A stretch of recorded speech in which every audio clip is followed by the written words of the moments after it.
औज़ुबिल्लाहि मिनश्शैतानिर्रजीम। बिस्मिल्लाहिर्रहमानिर्रहीम। सैनशीन पर तशरीफ फरमा कायदीन मजलिस, भाई तुम लोग फोन हटाओ सामने से पूरे उम्मीदवारान मीडिया वालों को नहीं धरता पूरे सामने से हटो मजलिस इत्तेहादुल मुस्लिमीन,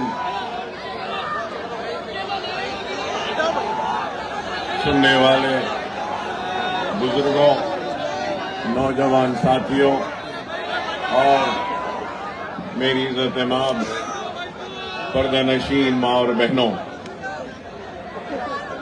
इंतखाबात का वक्त है। इंतखाबी सरगर्मियां अपने उरूज पर है और कल शाम 5 बजे इंतखाबी सरगर्मियों का इख्तिताम होगा और फिर आप अपने हक़ राय दही के जरिए अपने पसंद के उम्मीदवार का इंतखाब करेंगे और इन इंतखाबात में आपके दरमियान में बेशुमार उम्मीदवार हैं तो कई जमातें हैं और इन जमातों में एक जमात मजलिस इत्तेहादुल मुस्लिमीन भी है जो इन इंतखाबात में हिस्सा ले रही है।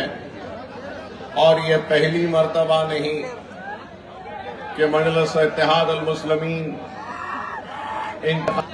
और मजलिस इत्तेहादुल मुस्लिमीन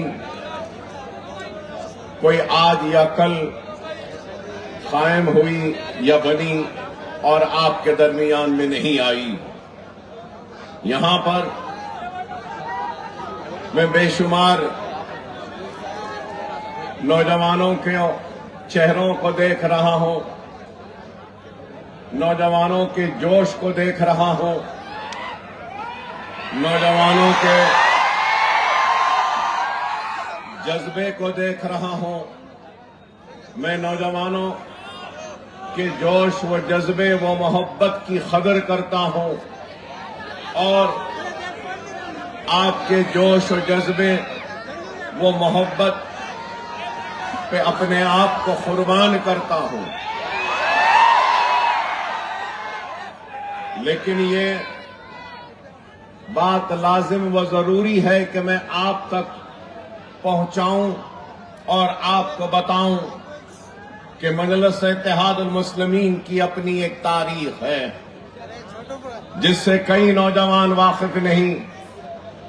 मजलिस इत्तेहादुल मुस्लिमीन ऐसे दौर में अपने काम का आगाज किया जब हमारा तख्त ताज लुट चुका था, हमारे महलात वीरान हो चुके थे, हमारी जागीरें व मनसब लुट चुकी थीं और हमारे तख्त ताज अजायब घर की जीनत बन चुके थे। हमारे इख्तिदार का खात्मा हो चुका था और यह आलम था खौफ का और मायूसी का, जुल्म व नाइंसाफी का कि सरजमीन दक्कन के कुओं में पानी कम था और तैरती हुई लाशें ज्यादा थीं। हमारी बस्तियां उजड़ी, हमारी आबादियां उजड़ी, हमारी इज्जतें उजड़ी, हमारी इस्मतें लुटी और कुओं में पानी कम और तैरती हुई लाशें और खून ज्यादा था।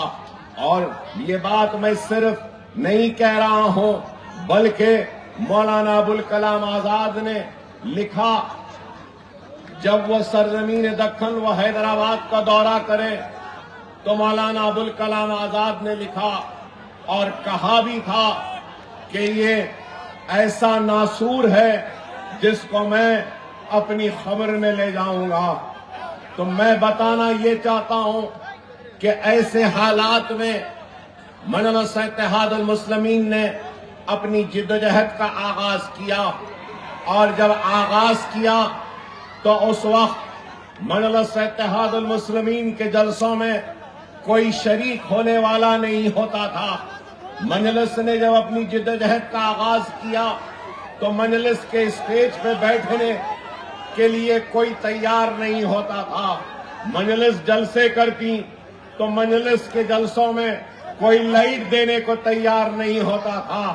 खौफ का यह आलम था कि लोग अपने घरों के दरवाजे और खिड़कियों में से झांक कर देखते थे, लेकिन मजलिस के जलसों में शिरकत करने की हिम्मत नहीं जुटा पाते थे। तो ऐसे उन हालात में मजलिस ने अपनी जिद्दोजहद का आगाज किया, और अल्लाह फख्र मिल्लत अब्दुल वाहिद ओवैसी की खबर को नूर से भर दे। अल्लाह सालारे मिल्लत अलैहिर्रहमा की खबर को नूर से भर दे कि इन लोगों ने ऐसे वक्त खौम का हाथ थामा जब खौफ और मायूसी के बादल उनके सर पर मंडला रहे थे। ऐसे वक्त में मजलिस का हिया किया जब कोई मजलिस का नाम लेने को तैयार नहीं था, और मजलिस ने अपनी जिद्दोजहद का आगाज किया तो मजलिस इत्तेहादुल मुस्लिमीन ने सबसे पहले अपने दस्तूर को ताबे दस्तूर हिंद बनाया, और हिंदुस्तान के दस्तूर के ताबे रहते हुए अपनी सियासी जिद्दोजहद के आगाज का ऐलान किया। तो मजलिस इत्तेहादुल मुस्लिमीन ने अपने अहिया के बाद अगर पहला नारा दिया तो वो ये दिया कि कलमे की बुनियाद पे मुनज़्ज़म करेंगे, मुत्तहिद करेंगे।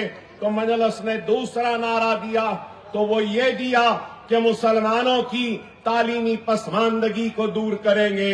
अगर मजलिस ने तीसरा नारा दिया तो ये दिया कि मुसलमानों की कमजोर मईशत को इस्तेकाम बख्शेंगे, और चौथा और आखिरी नारा दिया तो वो ये दिया कि मजलिस सियासत में हिस्सा लेगी। मजलिस ने सबसे पहले ये नारा नहीं दिया कि हम सियासत में हिस्सा लेंगे, बल्कि ये नारा दिया कि मुनज़्ज़म करेंगे, मुत्तहिद करेंगे, तालीमी पसमानदगी को दूर करेंगे, माशी पसमानदगी को दूर करेंगे।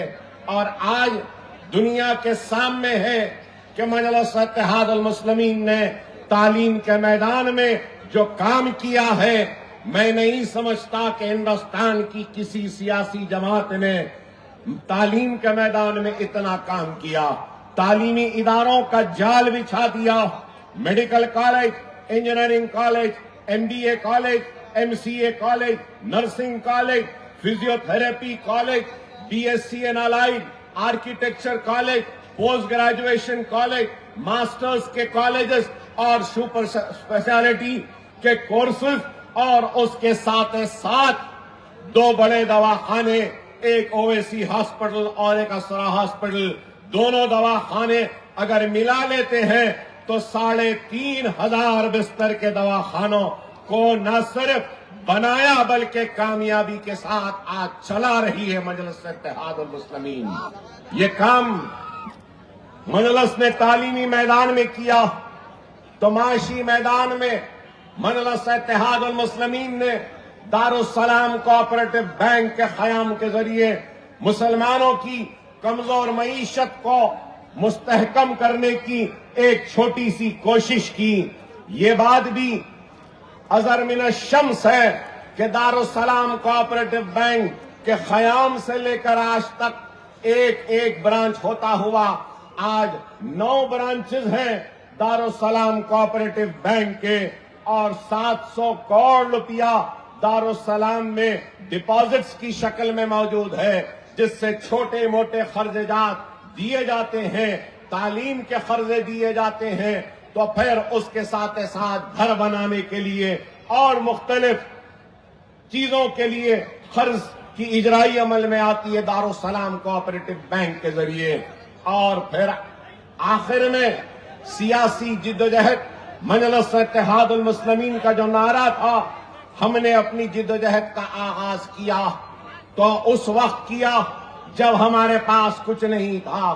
आज मजलिस इत्तेहादुल मुस्लिमीन की सियासी जिद्दोजहद का नतीजा है और इंतखाबात में हिस्सा लेने का नतीजा है कि आज तेलंगाना की रियासत में मजलिस के एमएलएज हैं, मजलिस के कॉरपोरेटर्स हैं, मजलिस के एमएलसीज हैं और मजलिस इत्तेहादुल मुस्लिमीन के रुकने पार्लियामेंट भी हैं। इससे पहले के इंतखाब में 2 अरकान पार्लियामेंट मजलिस के थे।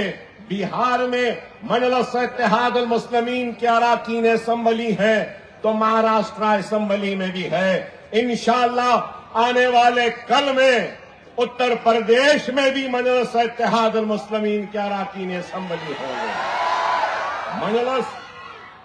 मजलिस काम करती है और मजलिस सिर्फ जज्बाती तकारीर या नारेबाजी नहीं लगाती। मजलिस काम करती है और मजलिस ने अपने काम के जरिए अवाम के दिलों को जीता है। यहां नौजवान हैं, नौजवान नहीं जानते कि मजलिस इत्तेहादुल मुस्लिमीन शहर निजामाबाद में कोई आज की जमात नहीं है, बल्कि 1960 से मजलिस इत्तेहादुल मुस्लिमीन निजामाबाद में मौजूद है। नौजवानों को नहीं मालूम, हमारे बुजुर्ग को मालूम होगा कि मैं एक अरसे दराज के बाद निजामाबाद आया हूं। हमारे खादर साहब आज भी जिंदा है और खादर साहब और दूसरे लोगों ने मजलिस को यहां पे लाया था। निजामाबाद में बहुत बड़ा फिसाद हुआ था। वह फिसादात में फख्र मिल्लत अब्दुल वाहिद ओवैसी मजलिस के सदर थे तो उन्होंने सालार मिल्लत सुल्तान सलाउद्दीन ओवैसी साहब को कहा कि जाओ, निजामाबाद शोलों में है, जल रहा है, निजामाबाद का मुसलमान परेशान है। तो सालार मिल्लत अपनी मोटरसाइकिल नाटन पे मोटरसाइकिल पर तन्हा अकेले हैदराबाद से निजामाबाद आकर यहां के जलते हुए शोलों में और खौफ में रहने वाले अपने कलमों को मुसलमान भाइयों के साथ खड़े रहे और उनकी हिम्मत को बांधा, उनके हौसलों को बांधा और वहां खड़े रहकर हालात का मुकाबला किया। जब से मजलिस इत्तेहादुल मुस्लिमीन है, कोई नई जमात नहीं है। नौजवानों, तुमने नहीं देखा, अरे मैं निजामाबाद को मेरे बचपने से आता हूं सालार मोहतरम के साथ। बचपने से शायद जब से होश संभाला 8-10 बरस की उम्र से निजामाबाद आता रहा हूं और निजामाबाद में हर किसी से मुलाकात होती थी। यहां पे हम कहूंगा निजामाबाद, बोधन, आदिलाबाद, भैंसा, निर्मल, सिरपुर, कागजनगर, ये पूरे इलाकों में हम सालार मोहतरम के साथ आते थे। और भी एक बात कहूं कि मैंने अपनी इब्तिदा तकरीर में कहा कि मजलिस इत्तेहादुल मुस्लिमीन ने अहिया के बाद तालीम के मैदान में काम करने का वादा किया था। मजलिस की सालाना कॉन्फ्रेंस होती थी।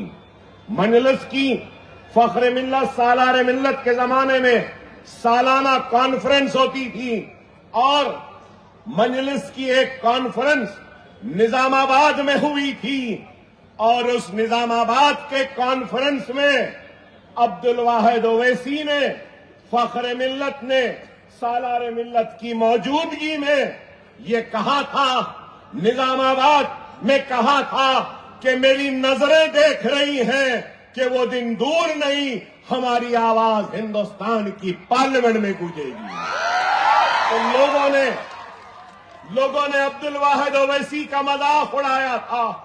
अब्दुल वाहिद ओवैसी ने निजामाबाद की ही कॉन्फ्रेंस में मुतालबा और करारदाद मंजूर की थी कि मुसलमान पसमानदा है तालीम के मैदान में और मुसलमानों की तालीमी पसमानदगी को दूर करने के लिए मुसलमानों को रिजर्वेशन दिया जाना चाहिए। यही निजामाबाद में करारदाद के जरिए ऐलान हुआ था। फख्र मिल्लत अब्दुल वाहिद ओवैसी ने कहा, दुनिया देखेगी कि मेरी नजरें देख रही हैं कि एक दिन आएगा हमारा खुद का मेडिकल कॉलेज होगा, हमारा खुद का इंजीनियरिंग कॉलेज होगा। उस वक्त अब्दुल वाहिद ओवैसी ने अपनी तकरीर में यह भी कहा कि जब जब फिसाद होता है तो फिसादात में सरकारी दवाखानों में अदम तवज्जो का शिकार होता है हमारा मुसलमान और तड़प तड़प कर दम तोड़ता है। मेरी नजरें देख रही हैं कि वो दिन दूर नहीं जब हमारे खुद के दवाखाने होंगे और कोई हमारा अपना भाई फिसादात में सरकारी दवाखाने में दम नहीं तोड़ेगा। हमारी डॉक्टरों की टीम उनका इलाज कर कर उनको जिंदगी बख्शेगी। और वो ऐलानात थे और आज का दिन है कि हमारे दवाखाने हैं, हमारे तालीमी इदारे हैं। तो मैं बताना नौजवानों को ये चाह रहा हूं कि बहुत बड़ा रिश्ता है निजामाबाद से मजलिस का, एक ताल्लुक है फख्र मिल्लत से लेकर सालार मिल्लत फिसादात, और फिर अकबरुद्दीन ओवैसी का भी एक बहुत बड़ा रिश्ता है निजामाबाद से। वो तकरीर थी और आज की है फिर। बहुत दिन बाद आया हूं।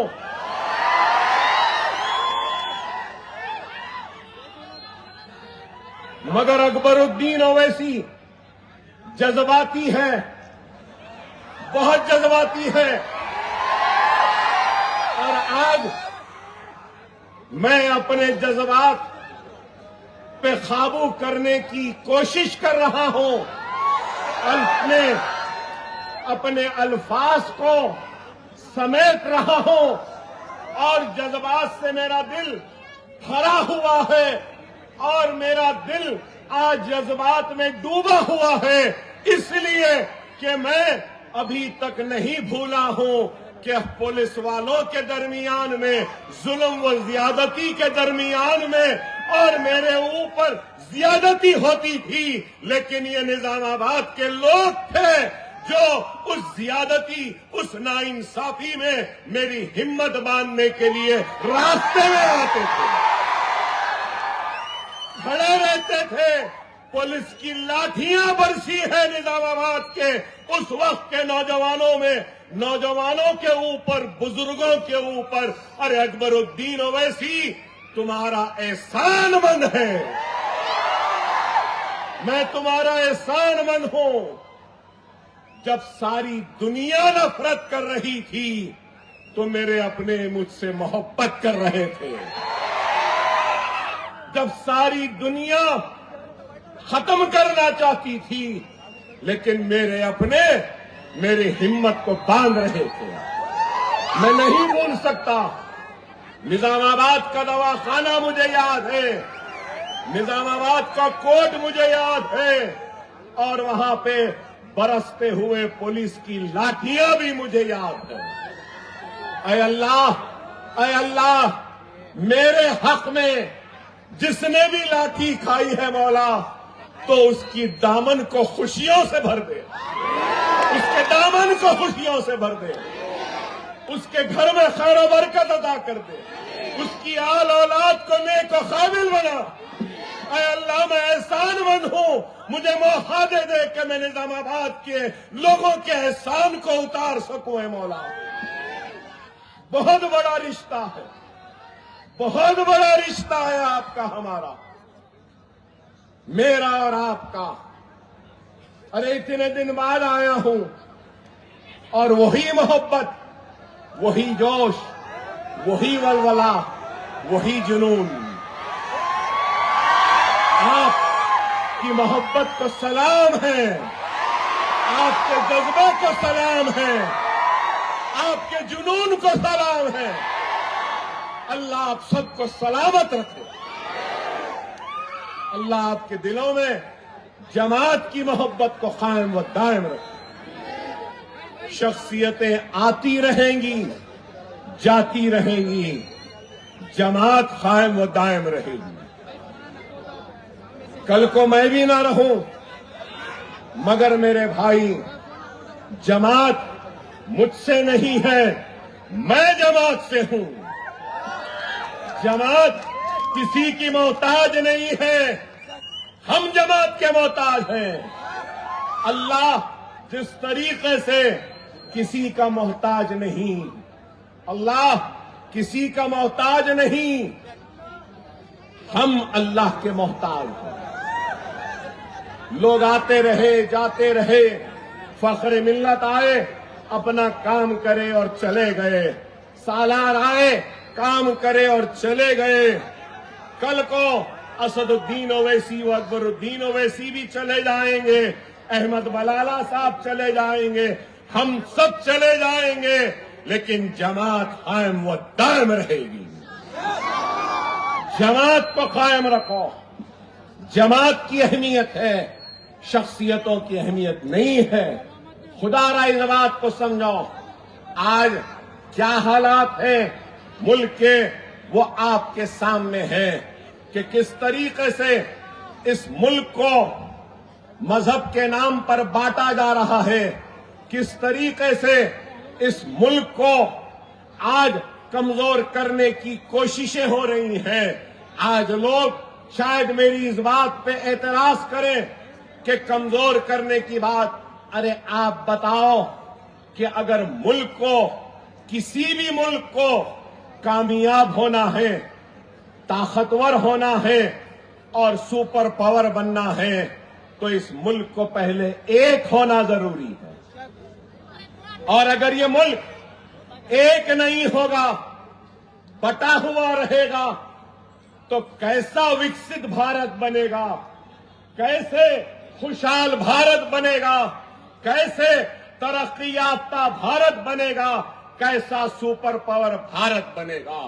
अरे आज अगर इस मुल्क को खुशहाल बनाना है, कामयाब बनाना है, तरक्की याफ्ता बनाना है और सुपर पावर बनाना है, तो इस मुल्क के हुक्मरानों की जिम्मेदारी है कि वो मुल्क के हर शहरी को कामयाबी का हिस्सा बनाए, विकसित का हिस्सा बनाए, खुशहाली का हिस्सा बनाए, तरक्की का हिस्सा बनाए।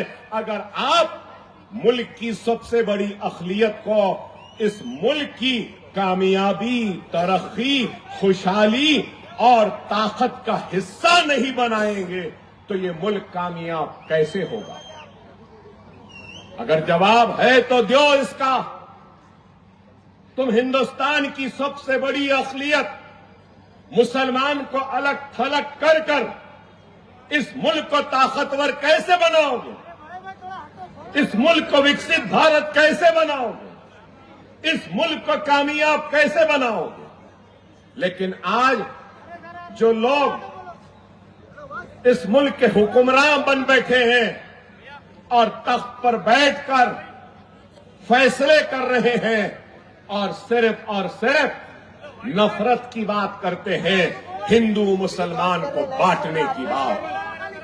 अरे मैं यहां पर किसी को बांटने नहीं आया हूं, मैं तो सबको जोड़ने के लिए आया हूं। मैं ये कहना चाहता हूं कि हिंदुस्तान का शहरी हिंदू भी है, मुसलमान भी है, सिख भी है, ईसाई भी है, पारसी भी है, भगवान को मानने वाला भी है, अल्लाह को मानने वाला भी है, गॉड को मानने वाला भी है, तो किसी को नहीं मानने वाला भी है, तो वह हिंदुस्तान का शहरी है।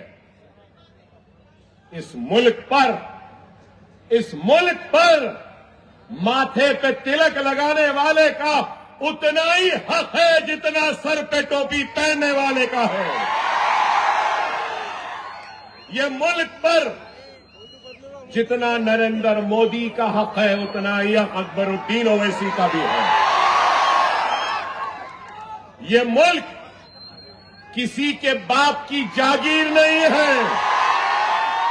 ये मुल्क मेरे बाप की जागीर भी नहीं है।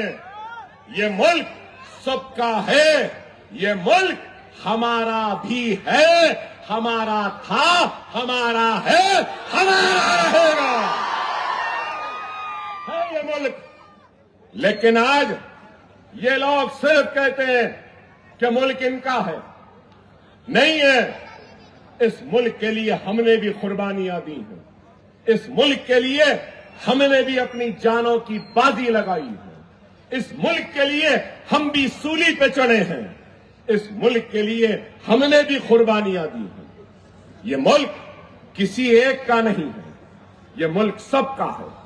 लेकिन आज सिर्फ मुल्क में बात होती है तो किसकी? हिंदू मुस्लिम, हिंदू मुस्लिम, हिंदू मुस्लिम, हिंदू मुस्लिम। बस इस मुल्क का मसला क्या हिंदू और मुसलमान है? वो दीवाने जो सिर्फ हिंदू मुस्लिम करते हैं, उन दीवानों से मैं कहना चाहता हूं, ऐ दीवानों, ऐ अहमकों, ऐ नादानों, ऐ पागलों, ये मुल्क का सबसे बड़ा मसला हिंदू मुस्लिम सिख ईसाई हर एक का मसला, सबसे बड़ा मसला अगर है तो वो बेरोजगारी का है। सबसे बड़ा मसला है तो महंगाई का है। सबसे बड़ा मसला है तो घरों पे छत नहीं है। सबसे बड़ा मसला है तो साफ पानी नहीं है। सबसे बड़ा मसला है तो कई गांवों में बिजली नहीं है।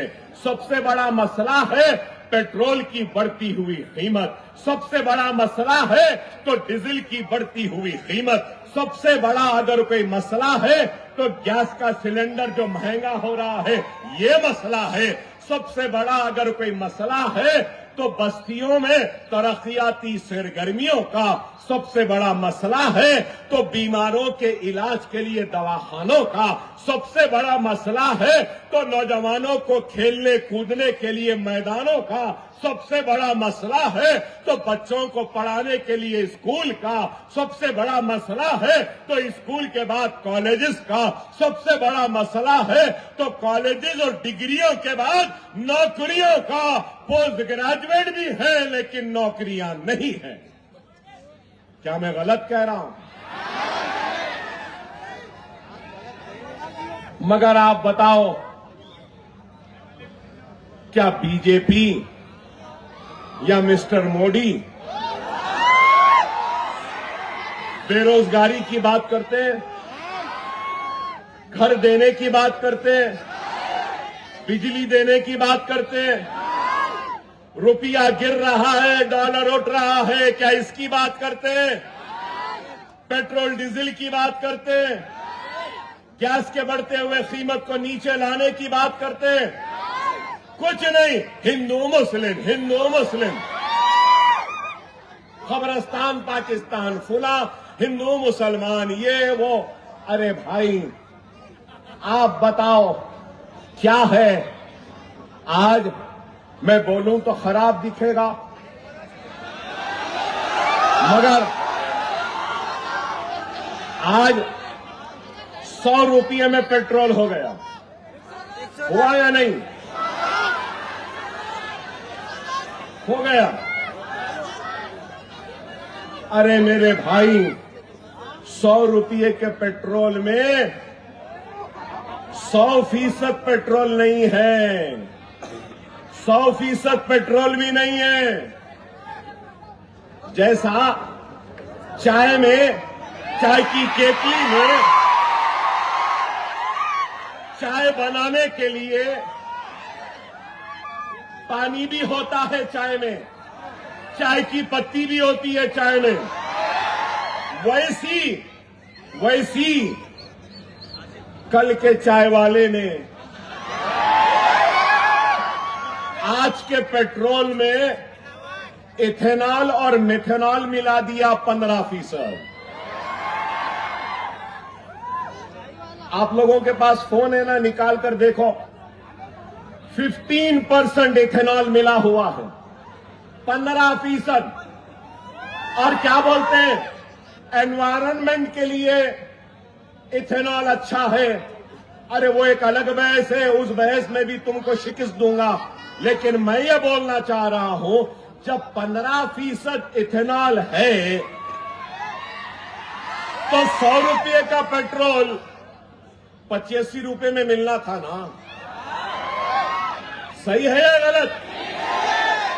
अरे मैं कह रहा हूं, ये लोग हिंदुस्तान की बात करते हैं, भारत मां की बात करते हैं, भारत की बात करते हैं, लेकिन इनको भारत से मोहब्बत नहीं, भारत मां से मोहब्बत नहीं, इनको मोहब्बत है अपने इख्तिदार से, अपने कुर्सी से और इस मुल्क को लूटने से।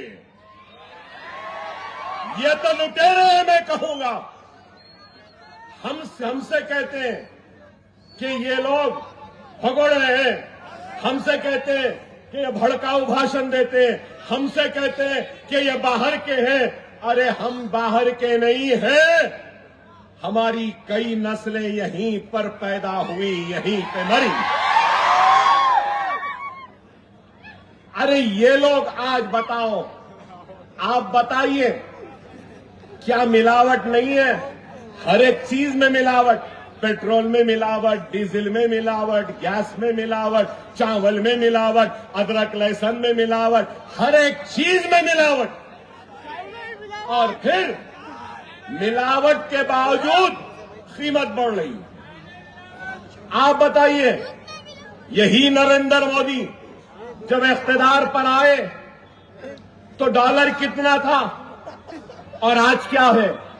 यही नरेंद्र मोदी ने कहा, यही नरेंद्र मोदी ने कहा मनमोहन सिंह को, मिस्टर सिंह आपकी उम्र से ज्यादा हो गया डॉलर, रुपया, बोले ना। अब आज कितना है? 90 रुपये, 91। ओहो हो,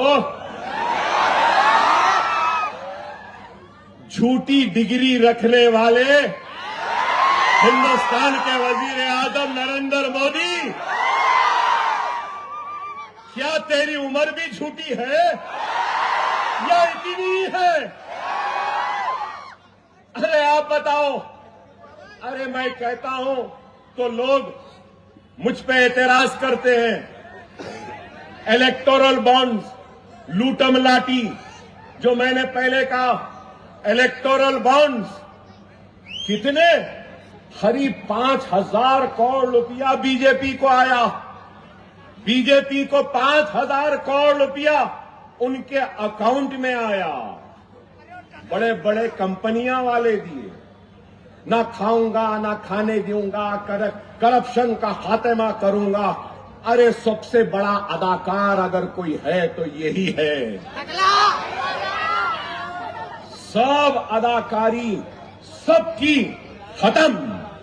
जहां यूसुफ खान की अदाकारी खत्म होती है, जहां शाहरुख की खत्म होती है, जहां सलमान की खत्म होती है, मोदी की वहां से शुरू होती है। ऐसी अदाकारी, सिर्फ अदाकारी। अरे बाबा, हमको अदाकारी नहीं चाहिए। ये 5,000 करोड़ रुपया क्यों दिया? देने वालों ने कैसे आया? बोलो ना, बोलो ना। नहीं बोलते, दे रहे। अरे यहां पे भाई भाई को नहीं दे रहा, बेटा बाप को नहीं दे रहा, शोहर बीवी को नहीं दे रही, बहन बहन को नहीं दे रहे, मिस्टर मोदी को दे रहे, बीजेपी को दे रहे। क्या दिए जो ये दे रहे? 5,000 करोड़ मिले तो हो सकता है इन्होंने 1 लाख करोड़ रुपया का इनाम, कॉन्ट्रैक्ट, ये रोड, वो रोड, ये बिल्डिंग, ये इरिगेशन, ये डैम, ये घर, ये सीमेंट का कॉन्ट्रैक्ट दिया होगा तो उन्होंने उस कॉन्ट्रैक्ट की खुशी में नजर इनको दी होगी। सही है ना? फिर ईमानदार,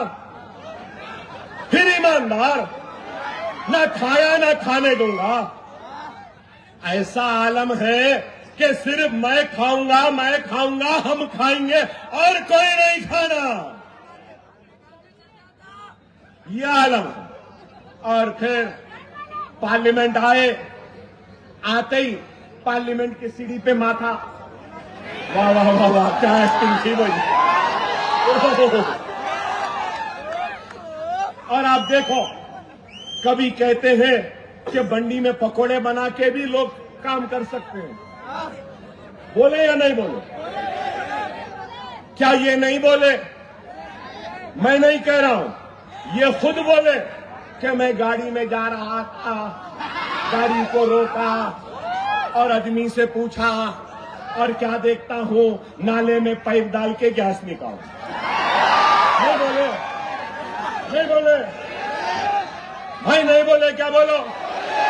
फिर बोलते मैं बोला। मैं नहीं बोल रहा हूं, मैं उन्होंने जो बोले वही बोल रहा हूं। अरे जब नाले में से गैस निकलती हुई मिस्टर मोदी तुमने देखा, नाले में से पाइप से गैस निकल रही है, तो मैं पूछना चाहता हूं, अरे मिस्टर मोदी गैस के सिलेंडर को यहां वहां से गैस क्यों ला रहे? यहीं से गैस भरो, फ्री बांट दो, दे दो। मेरी माँ बूढ़ी थी, मैं गरीब था, मेरी माँ कूटती थी, लकड़ी में चूल्हा जलाती थी, मेरे माँ के फेफड़े खराब होते थे, मेरी माँ खांसती थी, मुझे देख के वो दर्द हुआ, इसलिए मैं अपनी माँ और बहनों को गैस सिलेंडर दे रहा हूं। यही बोले ना? फिर मैं नहीं बोल रहा हूं, मैं नहीं बोल रहा हूं, ये बोले सोई बात दोहरा रहा हूं। अरे आप बड़ा बताओ, क्या क्या नहीं बोले भाई? इन्हों क्या क्या नहीं बोले? मैं रेलवे स्टेशन पे बंडी पे चाय बेचता था, बोले या नहीं बोले? बोले या नहीं बोले? मैं नहीं बोल रहा हूं, मैं नहीं बोल रहा, उन्होंने जो बोले वही बोल रहा हूं। फिर क्या ये नहीं बोले कि बाज लोग आते थे, कोई कड़क चाय बोलता था, बोले नहीं बोले? कोई नरम चाय बोलता था, बोले या नहीं बोले? मैं फकीर हूं, बोले नहीं बोले? छोला दाना चले जाऊंगा, बोले नहीं बोले? आप बताओ। अरे भाई वो चाय वाले थे नहीं थे, हमको उससे कोई सरोकार नहीं। आज क्या है?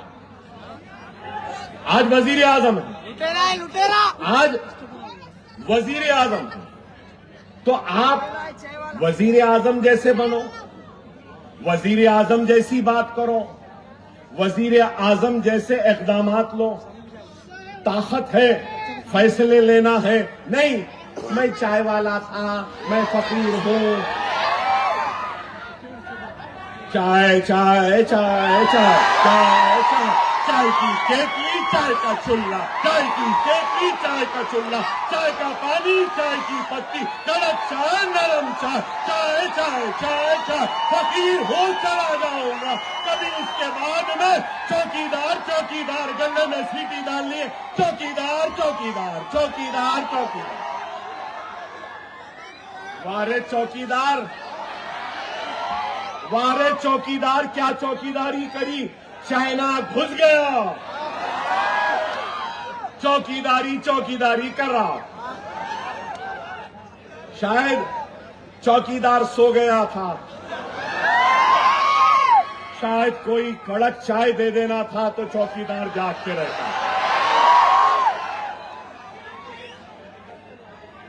अरे आप बताओ, आज पुलवामा में पाकिस्तानी दहशतगर्द आके खुशियां मनाने वाले हमारे हिंदुस्तानी शहरियों को गोलियों से मारते हैं, जान ले लेते हैं।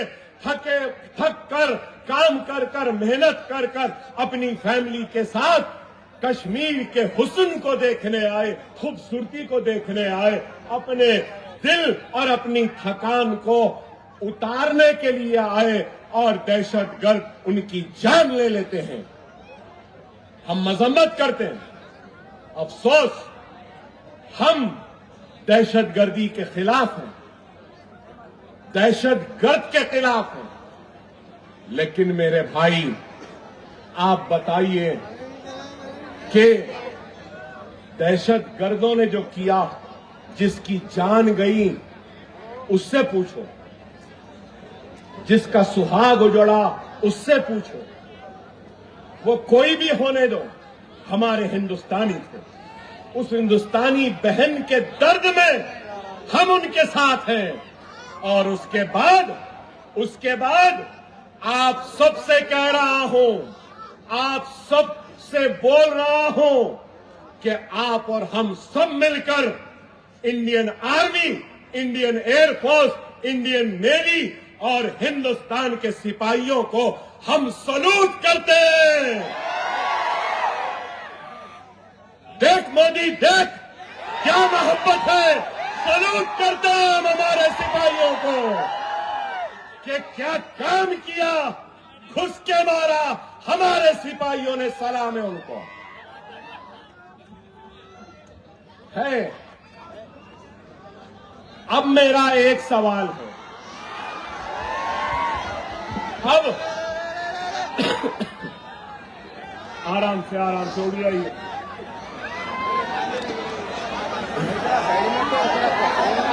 सब खैरियत से है ना? है ना? बेफिक्र रहो, अल्लाह हमारे साथ है। अल्लाह के फरिश्ते हमारी हिफाजत कर रहे हैं। जालिमों के जुल्म का जिक्र हो रहा है तो अल्लाह के फरिश्ते हमारी हिफाजत करेंगे। सब्र से रहो, एक जगह रहो मेरे भाई। अब मेरा सवाल है मिस्टर मोदी, मेरा मोदी से सवाल है, दहशतगर्द हिंदुस्तान में घुसा कैसा? आपका भी है ना? उसको हथियार कैसा मिले, है ना? अरे क्या ये इंटेलिजेंस की फेलियर नहीं? क्या इंटेलिजेंस की नाकामी नहीं? क्या नरेंद्र मोदी की नाकामी नहीं? क्या अमित शाह होम मिनिस्टर की नाकामी नहीं? अरे अगर अखलाक है, जिम्मेदारी का एहसास है, तो अपनी नाकामी को कबूल करते हुए अमित शाह नरेंद्र मोदी को इस्तीफा दे देना चाहिए। सही है या गलत? मगर कोई नहीं पूछ रहा, कोई नहीं पूछ रहा। लेकिन अकबर अवैसी मजलिस पूछ रही है और तुझसे मुतालबा करती है। तेरी नाकामी मासूमों के सुहाग के उजड़ने और मासूमों के सीनों पे गोलियां चलने, दहशतगर्द के हिंदुस्तान में दाखिल होने में उनकी कामयाबी तेरी नाकामी है। नरेंद्र मोदी, अगर अभी भी तुझ में अखलाक है तो इस्तीफा दे।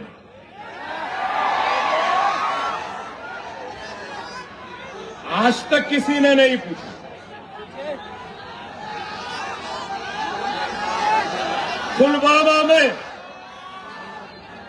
पुलवामा में जो खून बहा वो मेरी बहन का खून, मेरे भाई का खून था, मेरे देशवासी भाई का था।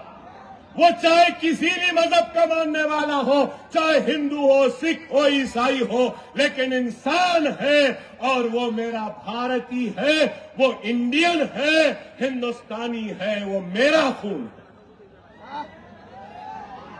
तुम मेरे खून को अपना नहीं समझते, मगर मैं हर हिंदुस्तानी को अपना खून समझता हूं। यह है हम मुसलमान, देने वालों का नाम है, लेने वालों का नहीं। और आज कह रहा हूं, अगर इस मुल्क को जरूरत पड़ेगी तो अपने सीनों और गर्दनों को भी पेश करेंगे, तो मुसलमान आगे बढ़कर पेश करेंगे, हम नहीं। खुदारा मेरे भाई, समझो इस बात को कि जब से ये आए हैं तो सिर्फ हिंदू मुस्लिम, लव जिहाद, घर वापसी, बीफ बैन, अज़ां बैन, ये नाम बदलो, वो नाम बदलो। दाढ़ी के नाम पे मारते हैं, गोश्त के नाम पे मारते हैं, सर पे टोपियां मारते हैं। अरे आप बताओ क्या है? ये लोग मेरे भाई, मैं भी घड़ी पहनता हूं।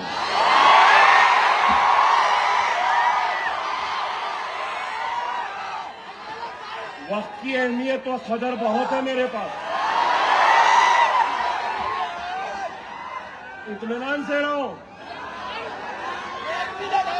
इत्मीनान से रहो। अभी भी वो चुपता है ना। बहुत से जख्म भर गए, लेकिन वो नहीं भरा। अल्हम्दुलिल्लाह, जब तक जिंदा है, दर्द का एहसास तो दिलाता रहूंगा। ये मेरा दर्द है जो मैं बयान कर रहा हूं।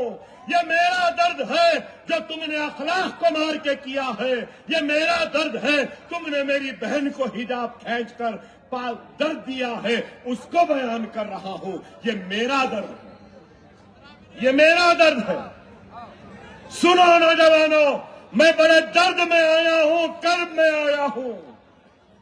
एक चीफ मिनिस्टर हमारी बहन के हिजाब को खींचता है।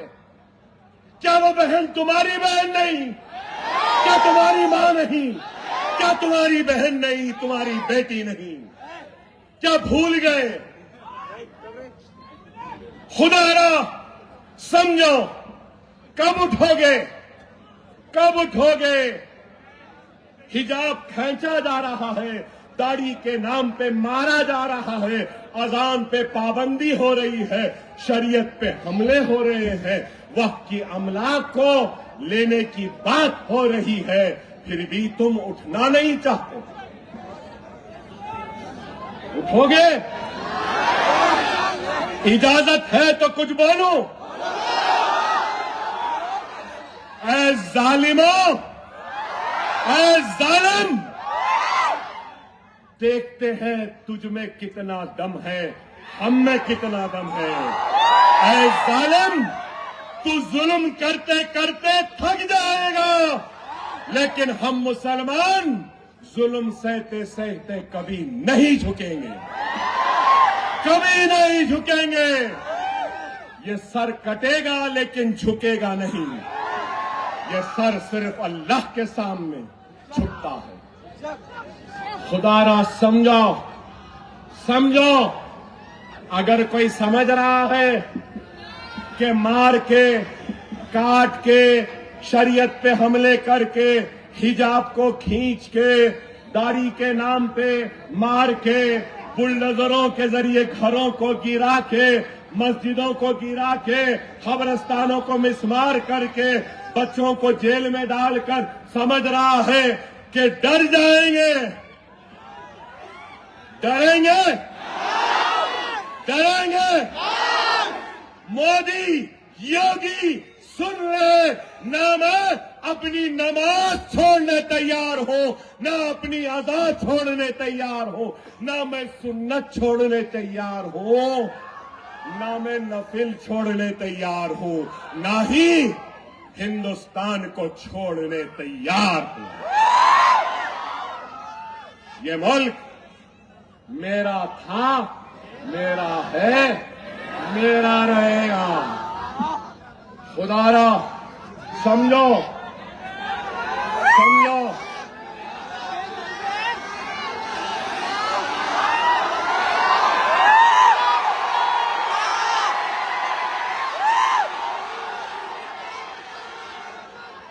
अकबरुद्दीन ओवैसी के जूती के बराबर नहीं है,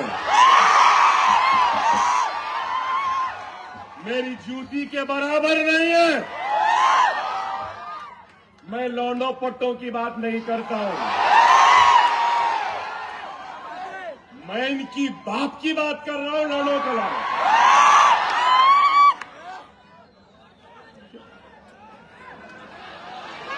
अरे हवा का झोंका है, आया है चले जाएगा, छोड़ो।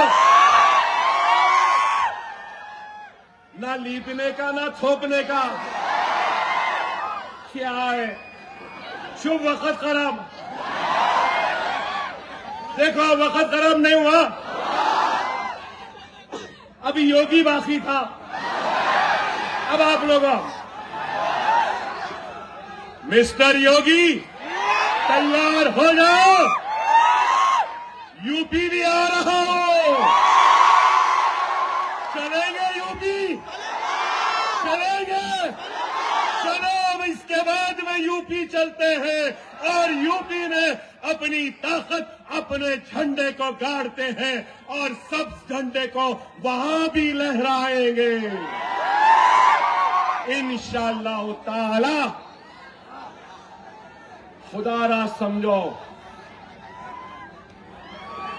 देखो भाई, मैं आपसे कहूंगा, जब से बड़े फेंकू की बात कर रहा हूं। हमारी रियासत में एक छोटा फेंकू भी है, मालूम आपको? मालूम?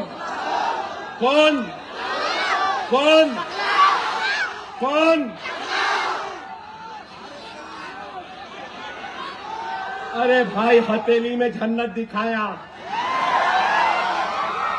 इमाम मौजनों को बढ़ के दे दूंगा, शादी मुबारक सोना दे दूंगा, पढ़ने वाले बच्चियों को मोटरसाइकिल दे दूंगा। क्या क्या नहीं बोला भाई, क्या क्या मेरे पास है। आते आते देखा मैं, मालूम नौजवानों को नहीं मालूम होगा, बुजुर्ग है यहाँ पे। अब बुजुर्ग जरा नेक हो गए, सर पे टोपी, चेहरे पे दाढ़ी होंगी। एक फिल्म आया था, बलाला साहब याद होगा। मैं तो फिल्मों का शौकीन था, मोदी की एक्टिंग के बाद छोड़ दिया।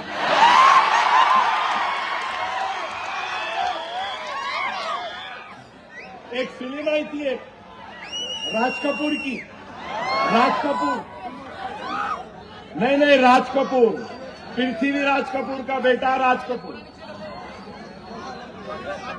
श्री 420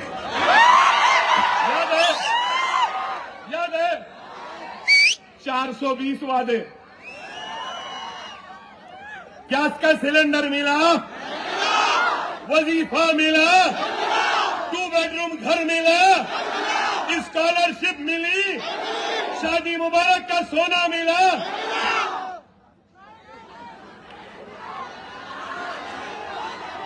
हथेली में जन्नत, ये दे देंगे, वो दे देंगे, ऐसा कर देंगे, वैसा कर देंगे। एक मिला था मैं बड़े कांग्रेस के लीडर से, तो कांग्रेस का लीडर मुझसे क्या बोला मालूम? इलेक्शन से पहले, अरे मियाँ ये सब ऐलाना कर दे रहे। अरे भाई, आना है ना जाना है, ऐलान करने में क्या होना है। फिर मैं मिला उससे, अरे मियाँ, अरे भाई हमारे को खुद नहीं मालूम कैसा आ गई, ये आलम है। अरे आज फिर हर कोई बोलता कि जो चीफ मिनिस्टर है मजलिस उनके करीब हो जाती, बोल रहे ना, जो चीफ मिनिस्टर आया ओवैसी ब्रदर करीब हो जाते। अरे दीवानों, कभी ये तो सोचो, जो चीफ मिनिस्टर आता वो ओवैसी ब्रदर्स के पास क्यों आता? क्यों हमारे पे बोल रहे? ऐ कांग्रेस के गुलामों, बड़ा पंजा दिख रहा है यहाँ पे। हाँ गुलामों, अगर रेवंत और कांग्रेस करीब नहीं आती तो जुबली हिल्स जीतते थे, बड़ा सब जीतते थे। अरे बाबा, इस वास्ते तो हमारे पास आते हैं। कोई भी रंग दो, रेड्डी रहने दो, राव रहने दो, उसको जरूरी है हमारे पास आना पड़ेगा, इसलिए कि हमारे साथ आपकी ताकत है, हमारे साथ आपकी दुआ है, हमारे साथ आपका इत्तेहाद है। आप नहीं तो हम नहीं, और आप और हम नहीं तो जमात नहीं।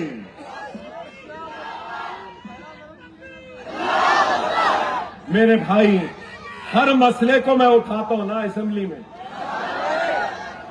इरिगेशन का रहा उठाता हूं ना, बिजली का, हर मसला उठाता हूं, मगर अपने दिल पे हाथ रख के पूछो कि मुसलमानों का मसला कोई कांग्रेस वाला, कोई बीआरएस वाला उठाता?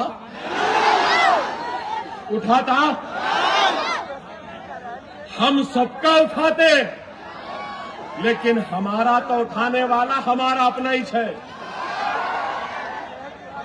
और मैं किसी और से नहीं मांग रहा हूं, अपनों से मांग रहा हूं।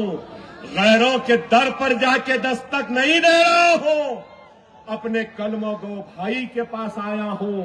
एक कलमा गो भाई इत्तेहाद की खैरात मांगने के लिए हाथ फैलाए, तुम्हारे पास आया है, गैरों के पास नहीं। खुदारा मुझे मायूस न करो, खुदारा मायूस न करो। हमारी शान, हमारी आन, हमारी ताकत, हमारी आवाज, हमारी पहचान अगर कुछ है तो वो मजलिस से इत्तेहादुल मुस्लिमीन है। खुदारा समझो, खुदारा समझो, मजलिस को आपने सजाया, आपने संवारा, कोई हमारा नहीं है मेरे भाई। अब आप बोलेंगे, अरे भाई फिर क्या करना? मैं जो सोचता हूं आपको बोल रहा हूं। सालार मुझे बोले थे, मैंने सालार से पूछा, बाबा ये ऐसा है, ये बदमाश है, ये जहरीला है, ये ऐसा है, वैसा है। तो सालार मुझे क्या बोले मालूम? मियां, सांपों में ही रहना है, बस देख लो कौन से सांप में कम जहर है, उसको साथ रख लो।